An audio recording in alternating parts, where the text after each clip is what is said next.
प्रतियोगी विद्यार्थियों, एक बार फिर से आपका स्वागत है आपके अपने YouTube चैनल प्रारंभ क्लासेस में। आज 30 अगस्त है और जैसा कि अपने भारत के संदर्भ में देखा जाए तो रक्षाबंधन भाई और बहन के प्यार को प्रदर्शित करने वाला सबसे महत्वपूर्ण त्यौहार है। तो इस वर्ष 30 और 31 अगस्त दोनों दिन रक्षाबंधन का पर्व मनाया जा रहा है। तो आप सभी लोगों को रक्षाबंधन के पावन पर्व की हार्दिक शुभकामनाएं। इस अवसर पर मैं आपके लिए एक ऐसे टॉपिक पे वीडियो लेकर आया हूँ जो इस समय काफ़ी चर्चा में है और उम्मीद है कि ये वीडियो देखने के बाद आपकी सारी जिज्ञासाएं शांत हो जाएंगी। तो जब ये वीडियो मिल जाए तो वीडियो को पूरा देखिएगा। अगर वीडियो अच्छी लगेगी तो लाइक करिएगा, कमेंट करिएगा, वीडियो को शेयर करिएगा और चैनल को अगर अभी तक सब्सक्राइब नहीं किया है तो चैनल को सब्सक्राइब भी कर लीजिएगा और साथ ही साथ अन्य पढ़ने वाले विद्यार्थियों को भी अपने चैनल से जोड़ने का प्रयास करिएगा। तो चलिए आज के टॉपिक पे आते हैं। आज का टॉपिक है चंद्रयान 3। जुलाई से लेकर के अगस्त तक के महीने में काफ़ी चर्चित रहा विषय है। पूरी जानकारी इसी एक वीडियो के तहत मैं आपको देने का पूरा प्रयास करूंगा। शुरुआत करते हैं आज की वीडियो। तो ये ध्यान रखना है कि ये जो चंद्र मिशन है ना, तो भारत का ये तीसरा चंद्र मिशन है। इसके पहले भी भारत 2 चंद्र मिशन भेज चुका है। एक चंद्र मिशन जो पहला भेजा गया वो केवल इसलिए भेजा गया था कि वो चंद्र मिशन जाए और चंद्रमा की सबसे नज़दीक की कक्षा में चक्कर लगा करके चंद्रमा का अध्ययन करे। चंद्रयान 2 भेजा गया। चंद्रयान 2 जब भेजा गया तो उसका उद्देश्य ये था कि चंद्रमा पर सॉफ्ट लैंडिंग कराना यान की, लेकिन किसी कारणवश वो सफल नहीं हो पाया। इसलिए चंद्रयान 3 मिशन भारत ने भेजा, जिसे हम कह सकते हैं कि भारत के चंद्र मिशन 2 का पूरक, यानी कि जो काम चंद्र मिशन 2 नहीं कर पाया उसको पूरा कौन किया? चंद्रयान 3। इसी उद्देश्य से इसको भेजा गया था। जैसे कि आज 30 को ये वीडियो बन रही है तो सबको पता है कि चंद्रयान 3 सफलतापूर्वक चंद्रमा के दक्षिणी हिस्से पर उतर चुका है, यानी कि ये मिशन सफल हो चुका है। अब इस मिशन से संबंधित महत्वपूर्ण चीज़ों पर ध्यान देते हैं। तो चंद्रयान 3 इसी के बारे में अभी हमको देखना है। फर्स्ट भी बताऊंगा, सेकंड भी बताऊंगा, लेकिन इसके बाद वीडियो थोड़ी लंबी हो जाएगी, लेकिन धैर्य के साथ देख लीजिएगा, सारी समस्याओं का समाधान हो जाएगा। अब प्रश्न ये उठता है कि चंद्रयान 3 का प्रक्षेपण कब किया गया? तो प्रक्षेपण हुआ 14 जुलाई 2023 को। डेट याद रखनी है, भूलनी नहीं है। प्रक्षेपण स्थल सतीश धवन अंतरिक्ष केंद्र, सार, श्रीहरिकोटा, आंध्र प्रदेश। ठीक है, तो ये इसलिए ध्यान में रखना है कि अमूमन जितने भी ऐसे उपग्रहों का प्रक्षेपण होता है या यानों का प्रक्षेपण होता है वो सतीश धवन अंतरिक्ष केंद्र से ही किया जाता है। तो वहाँ 2 लॉन्च पैड हैं, 1 और 2। तो इसका प्रक्षेपण किया गया लॉन्च पैड 2 से। लॉन्च पैड वो हिस्सा होता है जहाँ पे उस यान को रखा जाता है जो इस चंद्रयान को लेकर के गया होगा, जिसको हम कहते हैं प्रक्षेपण यान या हम कहते हैं रॉकेट सामान्य भाषा में। ठीक है, तो दोपहर 2:35 पर ये जो प्रक्षेपण यान था यानी कि रॉकेट, ये जो इस लॉन्च पैड से उड़ा। प्रक्षेपण समय अगर पूछे तो 2:35, स्थल पूछे तो सतीश धवन अंतरिक्ष केंद्र, सार, श्रीहरिकोटा, राज्य आंध्र प्रदेश। ठीक है, प्रक्षेपण यान LVM-3M4। वीडियो के लास्ट में इसके बारे में पूरी जानकारी दूंगा। ठीक है, तो अभी ध्यान रखना है कि चंद्रयान 3 का प्रक्षेपण LVM-3M4 से किया गया। अगर इसके फुल फॉर्म पे जाएं तो लॉन्च व्हीकल मार्क 3। ठीक है, तो लॉन्च व्हीकल मार्क 3 ये है इसका पूरा नाम प्रक्षेपण यान का, LVM-3M4 का। अब चंद्रमा पर ये यान उतरा कब? चंद्रयान। ठीक है, तो चंद्रयान चंद्रमा पर जो लैंड किया इसका जो समय है वो है 23 अगस्त 2023 शाम के 6:04 पर। ठीक है, तो ये तो बेसिक इन्फॉर्मेशन है, इतना सबको याद होना चाहिए। यहाँ से आने वाला क्वेश्चन गलत नहीं होना चाहिए। अब चंद्रयान 3 की बात करें तो चंद्रयान 3 का कुल भार कितना था? तो 3900 किलोग्राम के भार का पूरा चंद्रयान 3 था। ठीक है, यहाँ प्रक्षेपण यान के भार की गिनती नहीं करेंगे, प्रक्षेपण यान जिसको लेकर के गया उसकी गिनती करेंगे, यानी चंद्रयान 3 की। तो चंद्रयान 3 में एक तो ध्यान रखना है कि इसमें लगा है प्रणोदन मॉड्यूल। प्रणोदन मॉड्यूल कह लें या इसको प्रोपल्सन मॉड्यूल कह लें। एक ही अंग्रेजी में प्रोपल्सन मॉड्यूल और हिंदी में प्रणोदन मॉड्यूल। इसका वजन था 2148 किलोग्राम और इस मॉड्यूल का काम ये था कि लैंडर मॉड्यूल को चंद्रमा की कक्षा तक ले जाना, या चंद्रयान 3 को। ठीक है, चंद्रयान 3 को चंद्रमा की कक्षा तक ले जाए और उसको वहाँ पे सॉफ्ट लैंडिंग कराने में पूरी मदद करे। तो लैंडर मॉड्यूल 2 भागों में हमें इसको पढ़ना होगा। पूरे लैंडर मॉड्यूल की बात करें तो इसका वजन था 1752 किलोग्राम। ठीक है, अब इस लैंडर मॉड्यूल में एक रोवर भी था, तो केवल लैंडर मॉड्यूल का वजन हो किया जाए तो 1726 किलोग्राम, और उसमें जो रोवर गया है उसका वजन देखा जाए तो 26 किलोग्राम। ठीक है, तो हो जाएगा 1752 किलोग्राम। इस पर विशेष ध्यान बनाकर रखिएगा। अगर क्वेश्चन पूछ ले कि केवल लैंडर मॉड्यूल का वजन कितना था तो 1726, रोवर का 26 किलोग्राम, पूरे मॉड्यूल का, लैंडर मॉड्यूल का 1752। ऐसा इसलिए ना कि ये जो आप रोवर देख रहे हैं ना, तो ये लैंडर मॉड्यूल के भीतर ही पैक था। वो तो चंद्रमा पर जब सॉफ्ट लैंडिंग हुई तब रोवर निकला। जैसा कि सबको पता है कि लैंडर मॉड्यूल को नाम दिया गया था विक्रम और रोवर को नाम दिया गया प्रज्ञान। ठीक है, अब नोट में मैं आपको 3 पॉइंट दे रहा हूँ। ये 3 पॉइंट वो की पॉइंट है जो हमेशा याद रखना है। पहला कि भारत चंद्रमा की सतह पर अपना यान यानी लैंडर उतारने वाला विश्व का चौथा देश बना। तो अब भारत से पहले 3 देश ऐसा कर चुके हैं और चौथा देश बना भारत, ये ध्यान में रखना है। सेकंड पॉइंट अपना है चंद्रमा पर सॉफ्ट लैंडिंग करने वाले 4 देश। तो 4 ऐसे देश हैं जो अभी तक चंद्रमा पर अपनी यान की सॉफ्ट लैंडिंग करा चुके हैं। उनमें देखा जाए तो पहले पे रूस, दूसरे पे अमेरिका, तीसरे पे चीन, चौथे पे भारत। क्रम भी यही है, सबसे पहले रूस ऐसा करता है, फिर उसके बाद अमेरिका करता है, फिर चाइना, फिर भारत। ये 4 ऐसे देश हैं जिन्होंने चंद्रमा पर अपने यान की सॉफ्ट लैंडिंग पूरी करा ली है। 3 नंबर इस पे देखिए, यहाँ ये ध्यान में रखना है। ठीक है, यहाँ से क्वेश्चन बनने की पूरी संभावना है। चंद्रमा के दक्षिणी भाग पर ध्यान ये रखना है कि बार बार चर्चा रही कि ध्रुव पर, तो ध्रुव का मतलब जैसे पृथ्वी का ध्रुव उत्तरी और दक्षिणी, तो जो सबसे आखिरी पॉइंट होगा वो ध्रुव, तो वहाँ तो नहीं उतरा, लेकिन ये ध्यान रखना है कि ध्रुव के निकट उतरा, इसलिए हम कह रहे हैं चंद्रमा के दक्षिणी भाग पर। चंद्रमा के दक्षिणी भाग पर अपना यान उतारने वाला भारत विश्व का पहला देश। ठीक है, ये सबसे इंपॉर्टेंट पॉइंट है, इसी पे ध्यान रखना है कि चंद्रमा के दक्षिणी हिस्से पर, और क्वेश्चन में हो सकता है वो दक्षिणी ध्रुव लिख दे तो वहाँ कंफ्यूज नहीं होना है। ठीक है, तो चंद्रमा के दक्षिणी हिस्से पर यान उतारने वाला भारत विश्व का पहला देश है। अभी तक रूस, अमेरिका और चीन ने जो अपने यान उतारे थे, तो चीन ने जो यान उतारा वो चंद्रमा के उस भाग पर उतारा जहाँ से जो हमको दिखाई नहीं देता पृथ्वी से। बाकी रूस और अमेरिका, चीन ने भी जो यान उतारा वो भी वहाँ उसकी भूमध्य रेखा पर ही उतारा, यानी बीचों बीच। ये अलग बात है कि चंद्रमा के उस हिस्से पर उतारा जिसको हम कहते हैं फार साइड, यानी कि जो पृथ्वी से दिखाई नहीं देता। लेकिन रूस, अमेरिका इन्होंने भी चंद्रमा के बीचों बीच ही अपना यान उतारा था। ठीक है, अब मैं आपके लिए लेके आया हूँ चंद्रयान 3 की यात्रा। अब ये देखते हैं कि ये यात्रा कैसे शुरू हुई और कैसे पहुंची चंद्रमा की सॉफ्ट लैंडिंग तक। एक एक पॉइंट ध्यान दीजिएगा। प्रक्षेपण 14 जुलाई, सबको मालूम ही है। प्रक्षेपण के 16 मिनट बाद प्रणोदन मॉड्यूल रॉकेट से सफलतापूर्वक अलग हो गया।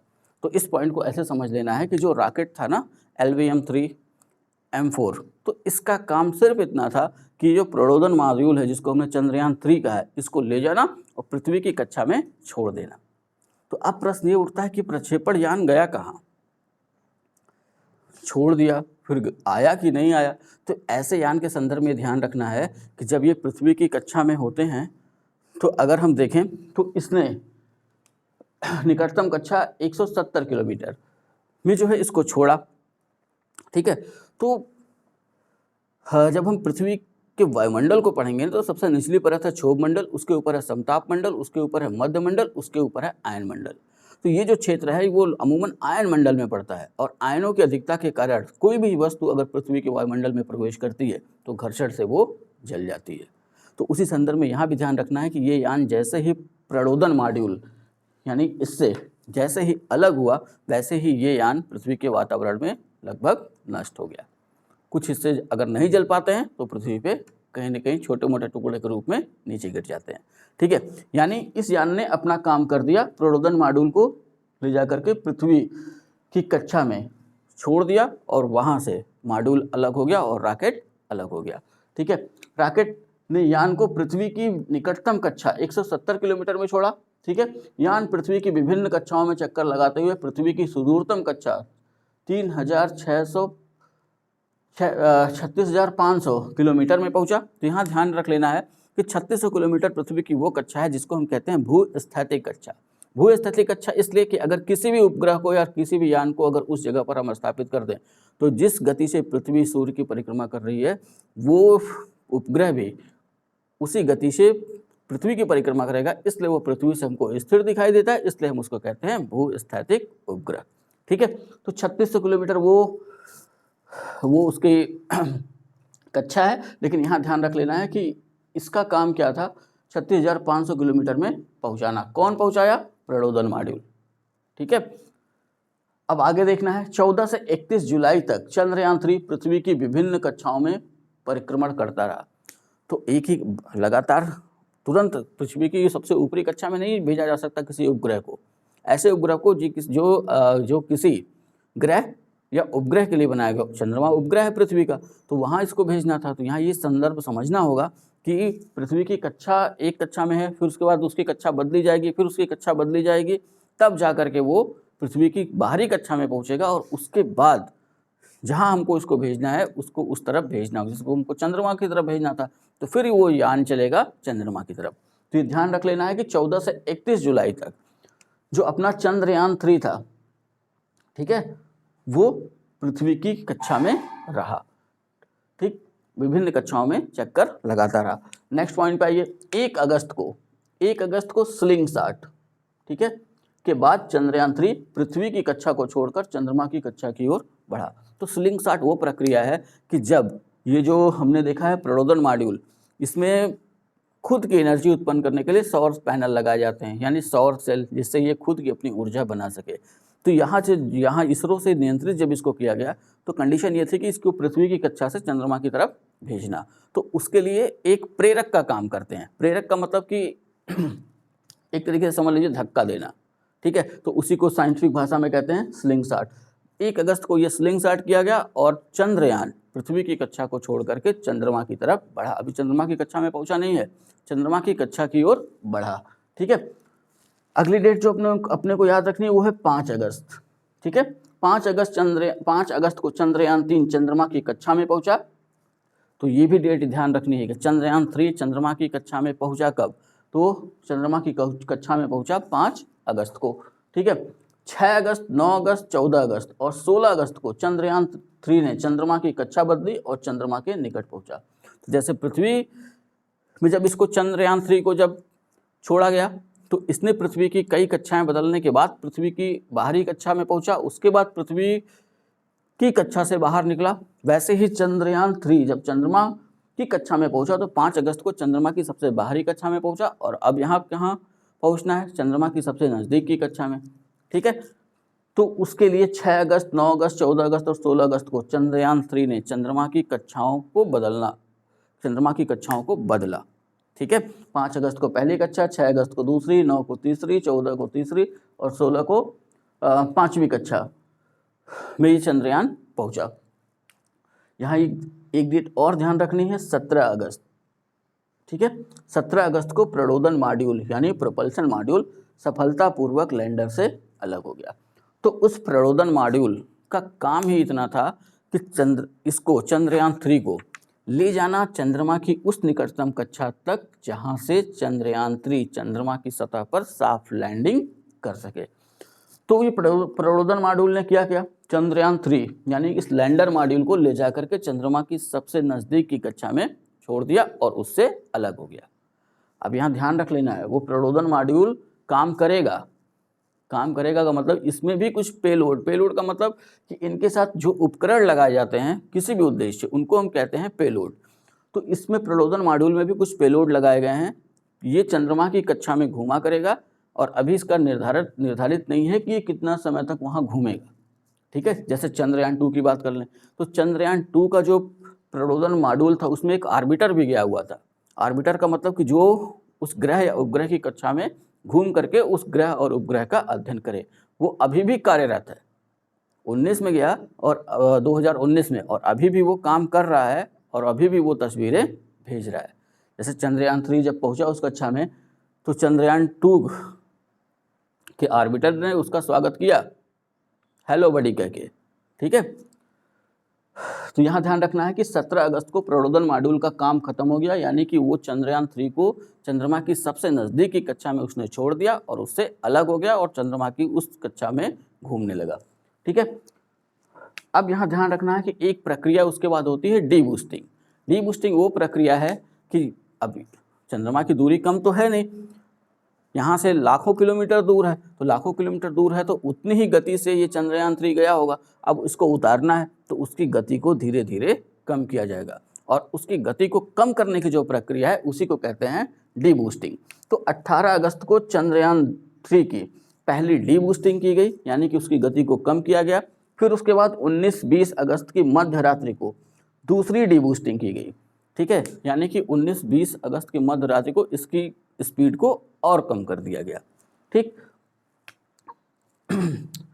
चंद्रमा की 25 गुणे 134 किलोमीटर की कक्षा से चंद्रयान 3 चंद्रमा की सतह की ओर बढ़ा।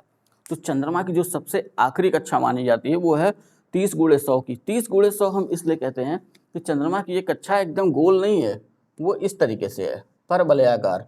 ठीक है, तो हो सकता है पृथ्वी यहाँ हो, मान लेते हैं ये पृथ्वी है और चंद्रमा इसकी परिक्रमा कर रहा है, तो यहाँ दूरी कम होगी, यहाँ दूरी अधिक होगी, तो इसको मान लेते हैं 100, इसको मान लेते हैं 30 किलोमीटर। ठीक है, तो इसी चीज़ को यहाँ समझना है। तो यहाँ पे 25 गुणे 134 किलोमीटर की कक्षा से चंद्रयान 3 चंद्रमा की सतह की ओर बढ़ा, यानी कि चंद्रयान 3 को जब चंद्रमा की सतह पे उतारने की प्रक्रिया शुरू की गई तो उस समय चंद्रयान 3 चंद्रमा की जिस कक्षा में था तो निकटतम दूरी चंद्रमा से उसकी 25 किलोमीटर और अधिकतम दूरी 134 किलोमीटर। ठीक है, अब यहीं से चंद्रयान 3 चंद्रमा की सतह की ओर आगे बढ़ता है। 23 अगस्त, ये तो दिन सबको याद रखना है, 23 अगस्त को सायं 4:04 पर चंद्रयान 3 ने चंद्रमा के दक्षिणी भाग पर सॉफ्ट लैंडिंग की। ठीक है, तो ये सॉफ्ट लैंडिंग शब्द हम इसलिए यूज करते हैं कि कोई भी ग्रह या कोई भी उपग्रह अगर हम किसी ग्रह पे भेजते हैं तो वहाँ ये ध्यान रखना है कि दो तरह की लैंडिंग होती है, एक सॉफ्ट और एक होती है हार्ड। अचानक से किसी चीज़ को उस सतह पर गिरा देना हार्ड लैंडिंग, और किसी चीज़ को आराम से उस सतह तक पहुँचा देना सॉफ्ट लैंडिंग। ठीक है, तो यहाँ हम क्या देख रहे हैं, सॉफ्ट लैंडिंग होनी है 23 अगस्त को शाम 6:04 पर चंद्रयान 3 ने चंद्रमा के दक्षिणी भाग पर सॉफ्ट लैंडिंग की। ठीक है, चंद्रयान 3 का लैंडर चंद्रमा के करीब 70.8 डिग्री अक्षांश पर मैंजिनस सी और सिम्पेलियस एन क्रेटर के मध्य उतरा। तो चंद्रमा के करीब 70 अक्षांश भी कहते हैं, 70.8, अब पूरा एक्यूरेट आंकड़ा तो लगा नहीं जा सकता, लेकिन इसी के आसपास का आंकड़ा है कि 70.8 डिग्री अक्षांश चंद्रमा का, वहाँ पर ये चंद्रयान 3 मैंजिनस सी और सिम्पेलियस एन क्रेटर के बीच में उतरा। ठीक है, अब यहाँ ध्यान रखिएगा चंद्रयान 3 की कुल यात्रा अवधि 41 दिन। मैं कुल शब्द इसलिए जोड़ दे रहा हूँ कि हम इसको देख रहे हैं 14 जुलाई से लेकर के 23 अगस्त तक के बीच। तो अगर हम 14 जुलाई से 23 अगस्त तक की गणना करें, यानी जिस दिन ये उड़ा और जिस दिन इसने सॉफ्ट लैंडिंग की, तो 41 दिन का ड्यूरेशन आता है। तो 41 दिन लगे इस चंद्रयान 3 को चंद्रमा की सतह पर सॉफ्ट लैंडिंग करने में। ठीक है, अब ये ध्यान रखना है कि चंद्रयान 3 लैंडर और रोवर, चंद्रयान 3 पूरा नहीं, सिर्फ चंद्रयान 3 के लैंडर और रोवर की मिशन अवधि कितनी है, यानी ये कब तक काम करेंगे। तो ध्यान रख लेना है कि एक चंद्र दिवस इनकी मिशन अवधि है, चंद्रमा के एक दिन। ठीक है, इसको हम कहते हैं एक चंद्र दिवस, और एक चंद्रमा का एक दिन पृथ्वी के 14 दिन के बराबर होता है। तो ये भी ध्यान में रख लेना है कि पृथ्वी का 14 दिन, चंद्रमा का एक दिन। तो ये रोवर और लैंडर ये एक चंद्र दिवस के लिए भेजे गए हैं चंद्रमा की सतह पर, एक यानी 14 दिन ये वहाँ पर जो भी खोज करने गए हैं या जो भी अनुसंधान करना होगा वो करेंगे। ठीक है, ये तो हो गई सामान्य जानकारी। अब आते हैं कुछ विशेष जानकारी पर। अब चंद्रयान 3, अगर चंद्रयान 3 को देखा जाए तो किसको हम चंद्रयान 3 कह रहे हैं, तो चंद्रयान 3 के प्रमुख घटक, ठीक है, तो स्वदेशी प्रणोदन मॉड्यूल या प्रोपल्सन मॉड्यूल, लैंडर जिसका नाम दिया गया विक्रम, रोवर जिसका नाम दिया गया प्रज्ञान। अगर इन तीनों को एक साथ जोड़ दें तो ये है अपना चंद्रयान 3। ठीक है, तो इसी को हम कह रहे हैं चंद्रयान-3 इन तीनों को सम्मिलित रूप से। उतरा तो लैंडर, लेकिन हमने क्या कहा कि चंद्रयान-3 उतरा, तो वो इसीलिए हम कह रहे हैं क्योंकि ये तीनों सम्मिलित रूप से चंद्रयान-3 कहला रहा है। ठीक है, अब एक एक को अलग अलग करके पढ़ेंगे समझने के लिए। जैसा कि आजकल पेपर बनाया जा रहा है एग्जाम में, अगर सभी को ध्यान होगा तो आजकल क्वेश्चन वैसे नहीं बन रहे हैं जैसा हम सोच रहे हैं कि ये पूछ लेगा कि प्रक्षेपण कब हुआ, चंद्रमा पर उतरा कब। तो आजकल जो क्वेश्चन बन रहे हैं वो थोड़े से अलग बन रहे हैं, यानी कि वो उम्मीद कर रहे हैं हमसे कि हमने अगर उस टॉपिक को पढ़ा है तो थोड़े ध्यान से पढ़ा होगा, छोटी छोटी चीज़ों पे हमने ध्यान दिया होगा, और वही क्वेश्चन वो उठा रहे हैं बार बार। तो अभी भी टाइम है, अगर हमने अपने पढ़ने का तरीका नहीं बदला तो ये क्वेश्चन पकड़ पाना काफ़ी मुश्किल होगा। ठीक है, तो एक एक चीज़ को अलग अलग देखते हैं। पहले आते हैं स्वदेशी प्रणोदन मॉड्यूल पर। ठीक है, तो एक बक्से की तरह का एक संरचना है जिसका भार वहाँ आगे भी हमने लिख रखा है 2148 किलोग्राम है। इसमें एक बड़ा सा सौर पैनल लगा। आखिर जब पृथ्वी की कक्षा, जब प्रक्षेपण यान ने इसको छोड़ा 170 किलोमीटर की पृथ्वी की कक्षा में, तो वो पृथ्वी की आखिरी कक्षा तक पहुंचेगा कैसे? तो यही प्रणोदन मॉड्यूल जो इसमें सौर पैनल लगा हुआ है। ठीक है, और ये सौर पैनल करेगा क्या? तो ये जो सौर पैनल लगा हुआ है ये 758 वाट ऊर्जा का उत्पादन कर सकता है। ठीक है, और यही ऊर्जा लैंडर को लेकर के जाएगी चंद्रमा की आखिरी कक्षा तक। ठीक है, अभी ध्यान रखना है कि इसका कार्य लैंडर को चंद्रमा के निकट की कक्षा 30x100 तक ले जाना। तो इसका जो काम बनाया गया प्रणोदन मॉड्यूल का, ये तय किया गया कि ये चंद्रमा की सतह के सबसे नज़दीक की कक्षा है 30x100 की, वहाँ तक वो इसको ले जाएगा। ठीक है, अब जो सबसे ध्यान देने वाली बात है कि इसमें, यानी कि प्रणोदन मॉड्यूल में एक पेलोड, जैसे कि मैंने बताया ना कि जब अब इसी प्रणोदन मॉड्यूल में एक और उपकरण जोड़ दिया गया। उपकरण का मतलब एक वैज्ञानिक उपकरण जोड़ दिया जिसको हमने नाम दिया, जिसको हम कह रहे हैं पेलोड। साइंटिफिक भाषा में ऐसे जितने भी उपकरण जुड़ेंगे उनको हम कहेंगे पेलोड। ठीक है, तो एक पेलोड उसमें जुड़ा हुआ है जिसको नाम दिया गया है सेब। ठीक है,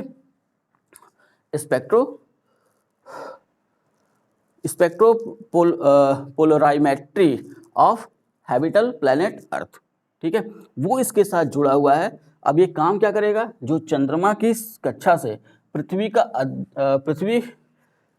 अध्ययन करने में मदद करेगा। ठीक है, चंद्रयान-3 का जो दूसरा हिस्सा जिसे नाम दिया गया है लैंडर मॉड्यूल। ठीक है, यहीं से चीज़ों को ध्यान रखना है। अब ये लैंडर मॉड्यूल, इसका नामकरण किया गया, इसको नाम दिया गया विक्रम। विक्रम नाम क्यों दिया गया? तो विक्रम नाम दिए जाने के पीछे भी एक अच्छी सी कहानी है। अच्छी सी कहानी का एक भारत के अंतरिक्ष विज्ञान के पितामह कहे जाते हैं विक्रम साराभाई। तो इन्हीं के नाम पर इस लैंडर मॉड्यूल का नामकरण किया गया विक्रम। ठीक है, अब इसका वजन पीछे भी हम लोगों ने लिख रखा है, यहाँ भी एक बार देख लेते हैं। 1752 किलोमीटर 26 किलोग्राम रोवर सहित इसका ये वजन है। ठीक है, अब ये ध्यान रखना है कि वहाँ भी हमने देखा था कि लैंडर मॉड्यूल के पहले जो हम लोगों ने पढ़ा था प्रणोदन मॉड्यूल, तो प्रणोदन मॉड्यूल में भी हमने देखा था कि उसके ऊपर भी सौर पैनल लगे हुए थे और वो 758 वाट की ऊर्जा उत्पादित कर रहा था। तो वैसे ही इस लैंडर मॉड्यूल पे भी सौर पैनल लगे हुए हैं और ये इन सौर पैनलों की सहायता से 738 वाट की ऊर्जा उत्पादन करने की क्षमता रखता है। ठीक है, लैंडर की मिशन अवधि कितनी है, यानी कि ये लैंडर कब तक काम करेगा? तो लैंडर की मिशन अवधि है एक चंद्र दिवस। एक चंद्र दिवस बराबर पृथ्वी के 14 दिन। बार बार ये सेंटेंस आ रहा है, इसलिए ध्यान रखना है कि यहाँ से क्वेश्चन बन सकता है। अब ये ध्यान रखना है कि लैंडर में 4 पेलोड लगे हुए हैं, यानी कि इस लैंडर विक्रम में 4 प्रमुख उपकरण लगे हुए हैं जो अनुसंधान में काम आएंगे। इन चारों को एक एक पॉइंट में देख लेना है। इन पेलोड्स का नाम, ठीक है, जो साइट में नाम दिया हुआ है वो उसका फुल फॉर्म में देख लेना है। उद्देश्य क्या है, एक लाइन में। तो पहला जो पेलोड लगा हुआ है उसे कहने को कहा जा सकता है ChaSTE, Chandra's surface thermophysical experiment. ठीक, इसका उद्देश्य क्या है? तो इसका उद्देश्य देखें तो चंद्रमा की सतह पर, ठीक है, चंद्रमा के ध्रुवीय क्षेत्र के निकट चंद्रमा की सतह के तापीय गुणों का मापन या अध्ययन करना। ठीक, तो ये है चेस्टे का उद्देश्य। दूसरा अगर देखें तो दूसरा जो पेलोड इसमें लगा हुआ है उसे नाम दिया गया है रंभा। ठीक है, Rambha radio anatomy of moon bound hyper sensitive ionosphere and atmosphere. ठीक है, अब इसका उद्देश्य देखें तो इसका उद्देश्य क्या है? चंद्रमा की सतह के निकट प्लाज्मा, तो प्लाज्मा में वहाँ पे आयन और इलेक्ट्रॉन, ठीक है, प्लाज्मा घनत्व और समय के साथ उसमें होने वाले परिवर्तनों का मापन करना। चंद्रमा सतह और चंद्रमा के थोड़े से ऊपर भी ये आयन उपस्थित होते हैं, तो ये ध्यान रखना है कि ये दोनों जगह इसका मापन करेगा ये रंभा पेलोड। तीसरा है एल्सा। ठीक है, instrument for lunar seismic activity. ये इसका उद्देश्य क्या है कि लैंडर स्थल के आसपास की सतह पर भूकंप की माप करना, यानी इसको एक सेंटेंस में भूकंपनीयता भी कह सकते हैं कि किसी क्षेत्र में आने वाले जो कई भूकंप होते हैं उनकी आवृत्ति की जो माप की जाती है उसको भूकंपनीयता के नाम से जाना जाता है। तो एलिसा क्या काम करेगा? लैंडिंग स्थल के आसपास की सतह पर भूकंप की माप करेगा कि भूकंप कभी आया था कि नहीं आया था, कि चंद्रमा पूरा स्थिर है, ये इसकी जानकारी हमको देगा एल्सा। और चौथा जो पेलोड इसमें लगा हुआ है LRA। ठीक है, लेजर रेट्रो रिफ्लेक्टर एरे। ठीक, इसका काम क्या है? चंद्रमा की संपूर्ण कार्यप्रणाली को समझने के लिए किया गया एक प्रयोग है। ठीक है, एक तरीके से कह सकते हैं कि ये एक प्रायोगिक तौर पर भेजा गया है कि ये जाएगा और चंद्रमा की जो कार्यप्रणाली है उसको समझेगा और चंद्रमा का जो गति विज्ञान है उसको समझने के लिए भी इस प्रयोग की आवश्यकता है। तो ये 4 मुख्य पेलोड लगे हुए हैं लैंडर मॉड्यूल के साथ। ठीक है, यानी विक्रम के साथ चारों नाम याद रखने हैं, चेस्टे, रंभा, एल्सा, LRA। ठीक है, तो छोटे एग्जामों में तो हो सकता है कि इसका फुल फॉर्म पूछ लें, लेकिन समीक्षा अधिकारी, PCS और IAS तक के एग्जामों में यहाँ ध्यान रखना है कि एक क्वेश्चन जो बनता हुआ दिखेगा ना, एक तरफ ये दिया होगा चेस्टे, रंभा, एल्सा और LRA, और दूसरी तरफ दिया होगा उसका फुल फॉर्म और आपको मिलाना होगा, या ये नाम दिए होंगे और दूसरी तरफ दिया होगा उद्देश्य, वो आपको मिलाना होगा। ठीक है, अब आते हैं चंद्रयान 3 के तीसरे हिस्से पर, यानी जो तीसरा घटक है वो है रोवर। नाम दिया गया है इसको प्रज्ञान। इसमें 6 पहिए लगे हुए हैं। ये ध्यान रखना है कि इसके पहले चंद्रयान 2 के लैंडर और रोवर का नाम भी, लैंडर का विक्रम और रोवर का प्रज्ञान ही था। शुरुआत में हमने देखा ना कि चंद्रयान 3 मिशन जो है वो चंद्रयान 2 का पूरक है, तो उसी संदर्भ में इसके रोवर का भी नाम प्रज्ञान ही है, उसमें भी 6 पहिए लगे हुए हैं। ठीक है, और ये रोवर 50 वाट ऊर्जा उत्पादन करने में सक्षम है। इसका भार 26 किलोग्राम और मिशन अवधि इसकी भी है 1 चंद्र दिवस यानी पृथ्वी के 14 दिन।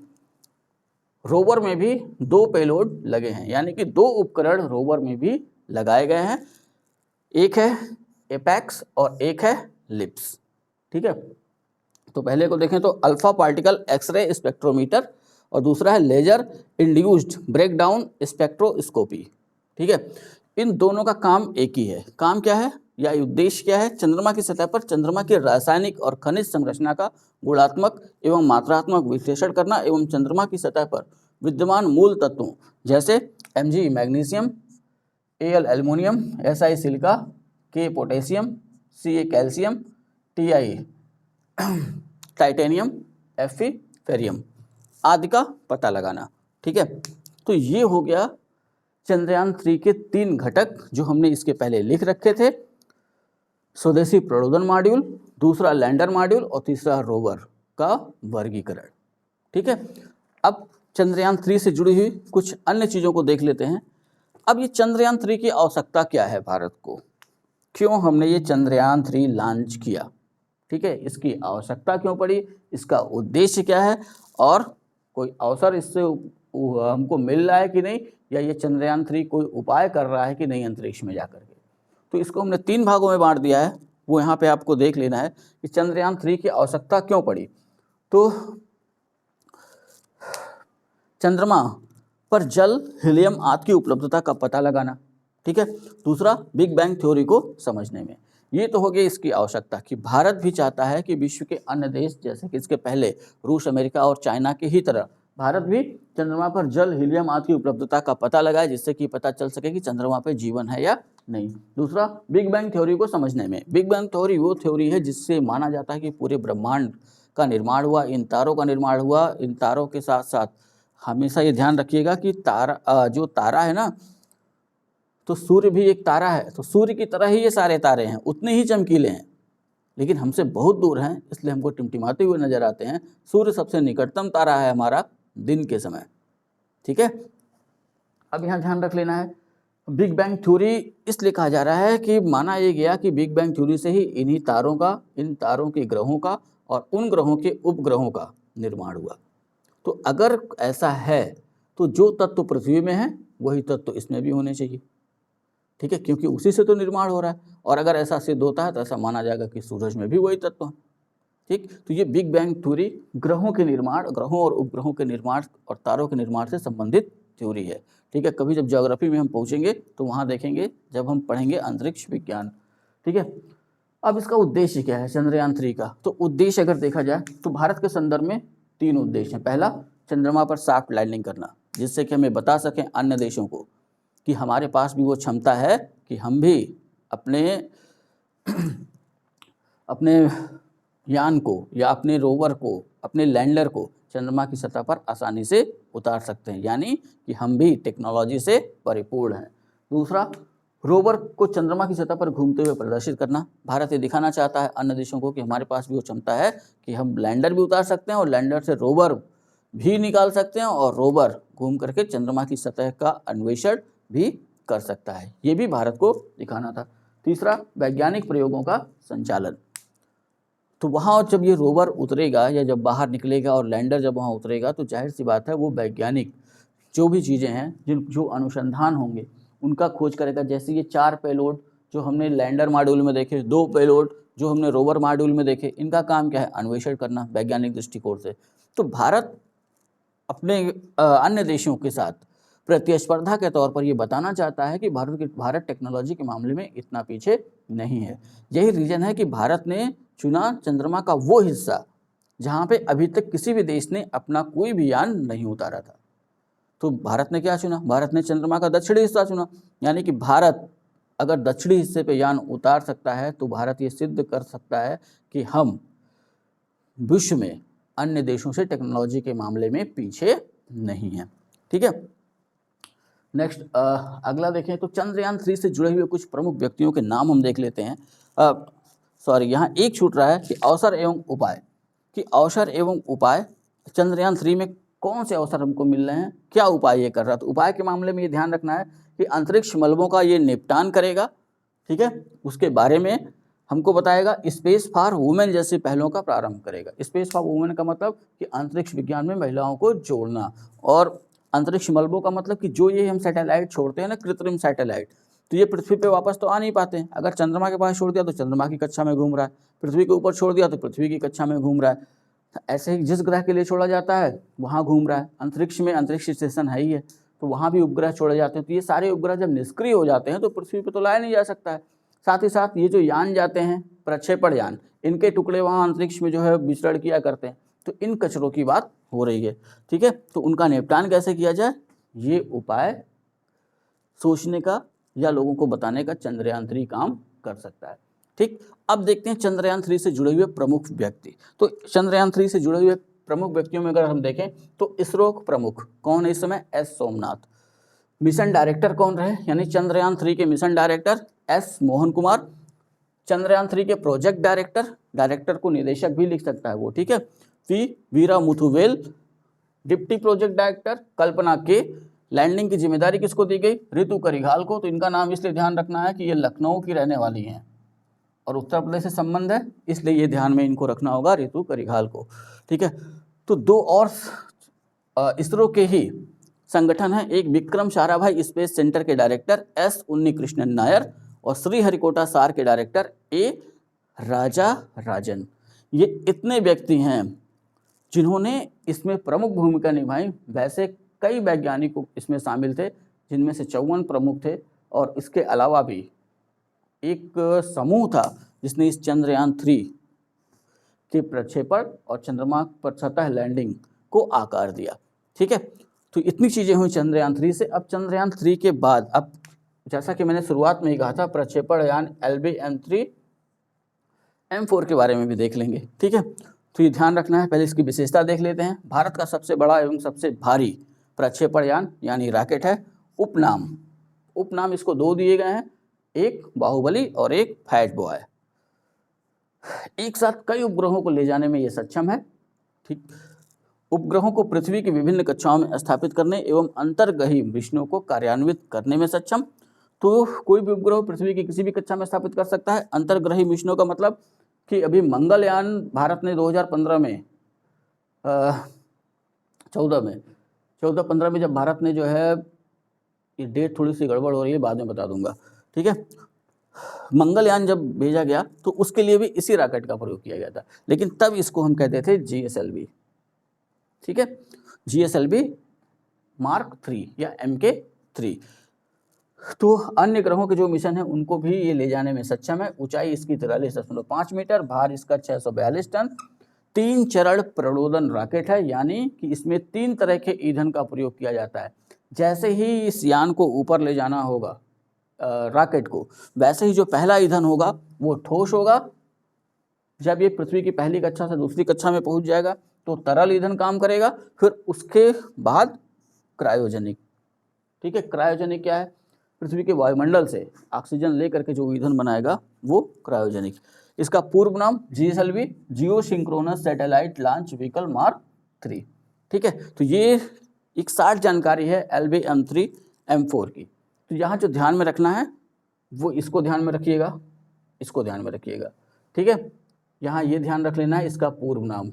और जियो सिंक्रोनस सैटेलाइट लॉन्च व्हीकल नाम इसलिए दिया गया कि पृथ्वी की बाहरी कक्षा, जो भी थोड़ी देर पहले मैंने बताया था कि 36,000 किलोमीटर, तो वहाँ पे ये उपग्रहों को ले जा करके आसानी से स्थापित कर देता है। इसलिए इस रॉकेट को नाम दिया गया GSLV।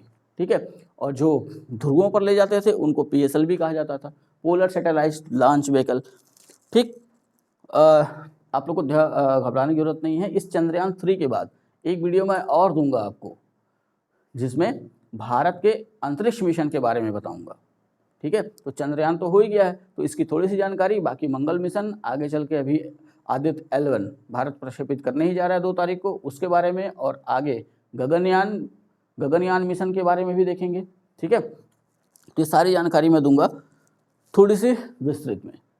ठीक, अब यहाँ ध्यान रख लेना है कि इसरो काफ़ी चर्चा में आ रहा है, तो 4 लाइन में इसरो को देखते हैं। और इसरो से संबंधित एक नेक्स्ट वीडियो मैं आपको देने वाला हूँ, जिसमें भारत के प्रक्षेपण कार्यक्रम की शुरुआत से लेकर के इसरो और इसरो के संगठनों की भी जानकारी इसमें दूंगा। ठीक है, तो अभी थोड़ा शार्ट में फुल फॉर्म देखें तो इंडियन स्पेस रिसर्च ऑर्गेनाइजेशन, भारतीय अंतरिक्ष अनुसंधान संगठन। यहाँ पे ध्यान देना है, जब भी स्थापना पूछे और 1962 अगर उसमें दिया हुआ है ऑप्शन में, तो यानी कि 1962 पे ही वो टिक लगवाना चाह रहा है। ठीक है, तो इसरो की स्थापना 1962। हाँ, गठन पूछे तो 15 अगस्त 1969। ठीक है, मुख्यालय इसका बेंगलुरु कर्नाटक। अध्यक्ष कौन है? श्रीधर परिकर सोमनाथ, यानी S सोमनाथ। तो आगे बढ़ते हैं, देखते हैं भारत के अन्य चंद्र मिशन। जैसा कि इस मिशन का नाम है चंद्रयान-3, यानी इसके पहले भारत ने 2 चंद्र मिशन कर रखे हैं, चंद्रयान-1 और चंद्रयान-2। दोनों को अलग अलग देख लेते हैं, मेन चीजें उसकी। चंद्रयान-1 पे पहले आते हैं। चंद्रयान-1 का प्रक्षेपण 22 अक्टूबर 2008। ठीक है, किस प्रक्षेपण यान द्वारा? यानी रॉकेट का नाम PSLV C11। ठीक, इसको भेजा गया। ये चंद्रमा की सतह पे उतरने के लिए ये मिशन नहीं था। इस मिशन का उद्देश्य ये था कि चंद्रमा की जो सबसे निचली कक्षा है, चंद्रमा की सतह से जो पहली कक्षा है, ठीक है, हम पृथ्वी से देखें तो सबसे निचली, लेकिन चंद्रमा की सतह से देखें तो पहली कक्षा, जो 100 और 30 गुणे 100 वाली जो कक्षा है, उसमें इसको स्थापित करना था, जिससे वो चंद्रमा के चारों तरफ घूमते हुए चंद्रमा का अध्ययन कर सके। ठीक है, लेकिन जो इसका टाइम ऑफ ड्यूरेशन बताया गया था उससे थोड़ा पहले ही, यानी 29 अगस्त 2009 को ही इसका संपर्क इसरो से टूट गया। ठीक है, तो ये ध्यान रख लेना है कि 29 अगस्त 2009 तक ही इसका या चंद्रयान फर्स्ट का कार्यकाल रहा। 22 अक्टूबर 2008 को प्रक्षेपण और 29 अगस्त 2009 तक इसने जो है काम किया। ठीक है, अब इसके बारे में 2-3 पॉइंट देख लेते हैं। चंद्रमा की सतह से 100 किलोमीटर की ऊंचाई वाली कक्षा में इसे स्थापित किया गया था। ठीक है, यह भारत का पहला गहन अंतरिक्ष मिशन था, डीप स्पेस मिशन। तो भारत का पहला ऐसा मिशन जो अंतरिक्ष में भेजा गया था, ये ध्यान रखने वाला पॉइंट है, ये ध्यान रखना होगा। ठीक है, इसका प्रमुख लक्ष्य क्या था? चंद्रमा का रासायनिक, खनिजीय एवं फोटो भूवैज्ञानिक मानचित्रण। ठीक है, तो दूर से ही चंद्रमा की सतह की फोटो खींचना, कई क्लिक करना, जिससे कि उसकी सतह से कुछ चीज़ों का अनुमान लगाया जा सके। ठीक है, ये ध्यान रखना है कि जो चंद्रयान फर्स्ट गया था इसके साथ 11 वैज्ञानिक उपग्रह संलग्न थे, या कह सकते हैं कि 11 पेलोड लगे हुए थे। ठीक, और इन 11 में 5 भारत के थे तथा बाकी जो बचते हैं 6 वो 5 देशों अमेरिका, यूके, जर्मनी, स्वीडन और बुल्गारिया के थे। ठीक है, तो ये भी ध्यान रखना है कि चंद्रयान 1 के साथ 11 ऐसे पेलोड गए थे या 11 वैज्ञानिक उपकरण गए थे, जिसमें 5 भारत के थे और 5 देशों अमेरिका, यूके, जर्मनी, स्वीडन और बुल्गारिया के थे। इन्हीं उपकरणों में एक उपकरण शामिल था M3। M3 का मतलब मून मिनरोलॉजी मैपर। ठीक है, और मून मिनरोलॉजी मैपर ने जो तस्वीरें खींची, इसी से हमको ये पता चला कि चंद्रमा के खनिजों में जल है, यानी कि चंद्रमा पर जल होने की पुष्टि इस चंद्रयान फर्स्ट मिशन द्वारा हो गई। ठीक है, इन उपकरणों में भारत का मून इम्पैक्ट प्रोब भी शामिल था। ठीक, अब भार की बात करें तो चंद्रयान फर्स्ट का जो भार था वो 1380 kg। ठीक है, 1380 किलोग्राम इसका भार था चंद्रयान फर्स्ट का। फिर उसके बाद भारत ने जो दूसरा प्रयास किया, जिसको नाम दिया गया चंद्रयान 2, और यहाँ इसका उद्देश्य था चंद्रमा पर सॉफ्ट लैंडिंग करना। ठीक है, अभी शुरुआत में हमने क्या पढ़ा था कि चंद्रयान 3 चंद्रयान 2 का पूरक था। तो चंद्रयान 2 का प्रक्षेपण 22 जुलाई 2019 प्रक्षेपण यान GSLV MK थर्ड M1, जिसको अभी हमने जिसका नामकरण किया LVM3, जिससे चंद्रयान 3 छोड़ा गया। तो चंद्रयान 2 और चंद्रयान 3 के लिए एक ही रॉकेट का प्रयोग किया गया। हाँ, अलग बात है कि पहले उसका नाम GSLV M3 था, मार्क 3। अब इसका नाम हो गया है LVM3। ठीक है, तो ये ध्यान में रखना होगा। इसका भार था 3850 किलोग्राम, और ये था चंद्रमा पर सॉफ्ट लैंडिंग का भारत का पहला प्रयास चंद्रयान 2। 2 सितंबर 2019 को लैंडर विक्रम ऑर्बिटर से अलग हुआ था, जैसा कि अभी थोड़ी देर पहले हमने चंद्रयान 3 में देखा था। ठीक है, 6-7 सितंबर 2019 की मध्य रात्रि 1:57 AM। तो यहाँ मैंने दोनों डेट इसलिए दे रखी है कि कहीं हमको 6 मिल रहा है, कहीं 7 मिल रहा है। अगर एक्चुअली डेट देखी जाए, अगर जो हम घड़ी की काउंट करते हैं 24 घंटे वाला, तो 24 घंटे की काउंट करें तो आएगा 7। ठीक है, और कहीं कहीं 6 भी हमको देखने को मिलता है, तो वो ध्यान रख लेना है कि एक ही देगा। अगर दोनों दे दिया तो 7 पे जाना है। ठीक है, ऑप्शन में अगर दोनों आ जाए 6 और 7 तो हम 7 पे जाएंगे, और अगर सिर्फ 6 दिया तो कोई दिक्कत नहीं, सिर्फ 7 दिया तब भी कोई समस्या नहीं। ठीक है, 6-7 सितंबर 2019 की मध्य रात्रि 1:57 पर चंद्रमा की सतह पर सॉफ्ट लैंडिंग करते वक्त चंद्रमा की सतह से केवल 2.1 किलोमीटर की दूरी रह गई थी, जब इसरो से इसका संपर्क टूट गया और यह सॉफ्ट लैंडिंग की जगह हार्ड लैंडिंग के माध्यम से चंद्रमा की सतह से टकरा गया। तो हार्ड लैंडिंग का मतलब कि सीधे जाके सतह से टकरा जाना, सॉफ्ट लैंडिंग का मतलब कि धीरे धीरे आराम से सतह तक आना। तो वहाँ इसरो से संपर्क टूट गया। 2.1 किलोमीटर की दूरी बची हुई थी चंद्रमा के सतह की और चंद्रयान 2 की। ठीक है, जैसे संपर्क टूटा उसके बाद ये धड़ाम से चंद्रमा की सतह पर गिर गया। ठीक है, परंतु ये ध्यान रख लेना है कि लैंडर विक्रम गिर गया, उसमें रखा रोवर गिर गया, लेकिन जो इनको लेकर के गया था जिसको हमने जो है पीछे एक यान नाम दिया, जिसको कहा गया था प्रणोदन मॉड्यूल। तो प्रणोदन मॉड्यूल या हम कहते हैं इसका ऑर्बिटर, ये अभी भी कार्यरत है। ठीक है, पहले इसका जीवन काल 1 वर्ष था, जिसे इसरो ने बढ़ाकर 7 वर्ष कर दिया है। पहले ये था कि 1 वर्ष तक इसका ये काम करेगा, लेकिन अब देखा गया कि ये चल रहा है तो ये हुआ कि चलो ठीक है 7 वर्ष तक जो है इसको चलाया जाए। तो अब इसका कार्यकाल है 7 वर्ष। इसमें भी 8 उपग्रह संलग्न हैं जो समय समय पर चंद्रमा के बारे में बताते रहते हैं। जैसे शुरुआत में मैंने कहा था जब चंद्रयान 3 पहुंचा इस कक्षा में तो एक मैसेज भेजा इसने चंद्रयान 3 को, वेलकम बडी। ठीक है, तो ये हुआ अपना चंद्रयान 1, 2 और 3। ठीक, अब चंद्रमा के संदर्भ में कुछ बेसिक चीज़ें चंद्रमा के बारे में मैं पढ़ाऊँगा, और जब वो ज्योग्राफी में हम पढ़ेंगे तो उसको बहुत ही विस्तृत देखेंगे, लेकिन यहाँ कुछ छोटी छोटी चीज़ें, जैसे पृथ्वी का मात्र एक उपग्रह है चंद्रमा, या पहला ग्रह जिसके सूर्य की दूरी के हिसाब से पहला ग्रह जिसके उपग्रह हैं। तो बुध के कोई उपग्रह नहीं है, शुक्र के कोई उपग्रह नहीं है, तीसरा ग्रह है सूर्य की दूरी के क्रम में पृथ्वी, तो पृथ्वी का एक उपग्रह है जिसका नाम है चंद्रमा। पृथ्वी से चंद्रमा की औसत दूरी 3.84 लाख किलोमीटर। पृथ्वी से चंद्रमा की अधिकतम दूरी 4.05 लाख किलोमीटर, और जिसको अपोजी नाम दिया गया है स्पेस जगत में। ठीक है, उसको हम अपोजी कहते हैं अंतरिक्ष विज्ञान के दृष्टिकोण से। और पृथ्वी से चंद्रमा की न्यूनतम दूरी 3.63 लाख किलोमीटर, जिसको कहा जाता है पेरोजी। ठीक है, अंतर्राष्ट्रीय चंद्रमा दिवस 20 जुलाई को मनाया जाता है। 20 जुलाई को इसलिए कि 20 जुलाई 1969 वो तिथि थी जब इंसान ने चंद्रमा पर पैर रखा, नील आर्मस्ट्रांग, ये आपको मालूम होगा। ठीक है, तो उसी संदर्भ में 20 जुलाई को अंतर्राष्ट्रीय चंद्रमा दिवस मनाया जाता है। चंद्रमा की परिक्रमण गति 27 दिन 8 घंटे, 27 दिन 8 घंटे में सामान्यतः चंद्रमा पृथ्वी की एक परिक्रमा पूरी कर लेता है। चंद्रमा पर गुरुत्वाकर्षण बल पृथ्वी के सापेक्ष 1/6 भाग। ठीक है, तो ये इतनी छोटी सी जानकारी मैं दे रहा हूँ, बाद में इसको और लार्ज करेंगे।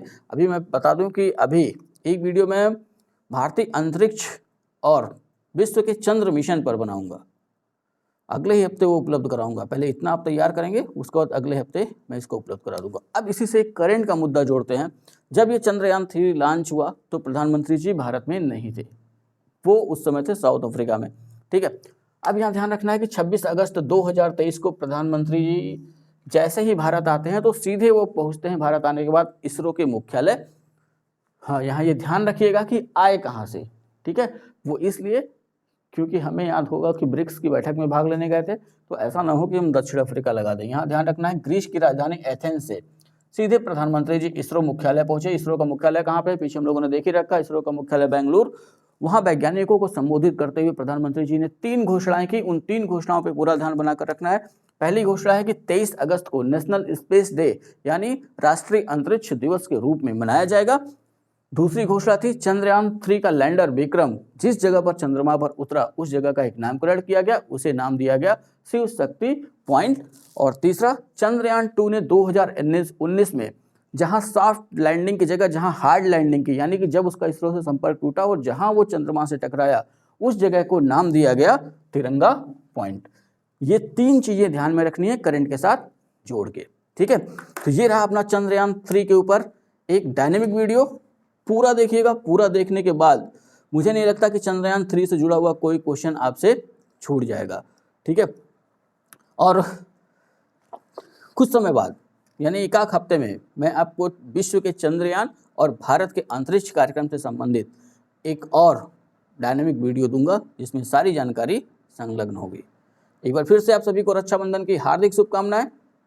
वीडियो अगर अच्छा लगा हो तो लाइक करें, शेयर करें, कमेंट करना ना भूलें, और अभी तक अगर चैनल को सब्सक्राइब नहीं किया है तो चैनल को सब्सक्राइब करें और अपने अन्य साथियों को भी चैनल के साथ जोड़ें। मैं इतना बता दूं कि जब 1000 सब्सक्राइबर हो जाएंगे और साथ ही साथ 4 घंटे का व्यू टाइम हो जाएगा, 4000 घंटे का व्यू टाइम हो जाएगा, उसके बाद ही लाइव क्लास चलेगी। तो आप लोग की भी जिम्मेदारी है कि वीडियो को केवल डाउनलोड ना कर लिया करिए, कम से कम एक बार पूरा देख लिया करिए, उसके बाद डाउनलोड कर लिया करिए, जिससे कि ये प्रोसेस शुरू हो जाए, जिससे कि आपकी ऑनलाइन लाइव क्लास शुरू की जा सके। ठीक है, उम्मीद करता हूं कि आप इन भावनाओं को समझेंगे। तो त्यौहार है, आराम से त्यौहार मनाइए। मिलते हैं नेक्स्ट वीडियो में, तब तक के लिए जय हिंद।